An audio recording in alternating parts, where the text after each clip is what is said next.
ఆ రోజు చెప్పినా లేదు నీకు వద్దురా అని చెప్పిన పిల్లని.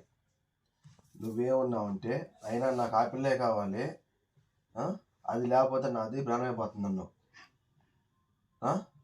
ఈ పొద్దు మాకు అది అన్నంగానే పెట్టలేరు. మాకు అది యాడికి పోవాలి ఇప్పుడు మేము? మీ అమ్మ చూడు బయట, నువ్వు ఫస్ట్ కూర్చోయిడా కూర్చో. ఎంత నీ వయసు ఇప్పుడు నేను ఎత్తుకోవాలంటే? పెళ్ళి నీకు ఇద్దరు ప్రకారం అంటే మళ్ళీ ఇప్పుడు నేను ఎత్తుకోవాలి నేను.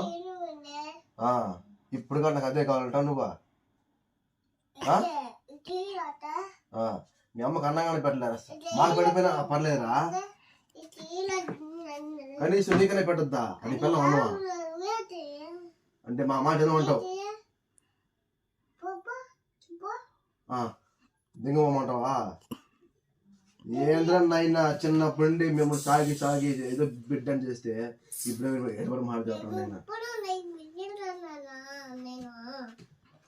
మళ్ళీ ఆ పిల్లే కావాలంటావు? ఏం చేసింది? అన్నం అంటే పెట్టమంటావు, మళ్ళీ నీ అమ్మని తెంగంటావు. నీకు నయం లేదా? ఏంద్రా నాయన, ఎందుకనే చెప్పురా మేము ఉండేది. ఇంకా మాకు తనిగా నా ఒకళ్ళు గడిచే ఉంటాం వాడన్నా తనిగా. అది చూస్తే మాకు అన్నం పెడదు, నీకన్నా పెడతాను. అన్నం నీకన్నా పెడతా కనీసమా? సరిపోయింది. మాకన్నా పెడతా అన్నం, మాకు పెట్టాలని పర్లేదురా? నీకన్నా అన్నం పెట్టాలి లేదా? అంటే ఏమర్థం అది?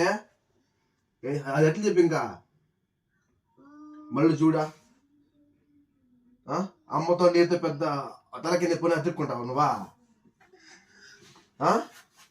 సరే పోరా అబ్బా, ఎందుకు బాధ పోరా స్వామి. మేము కావాలంటే ఉంటాం కనుపో.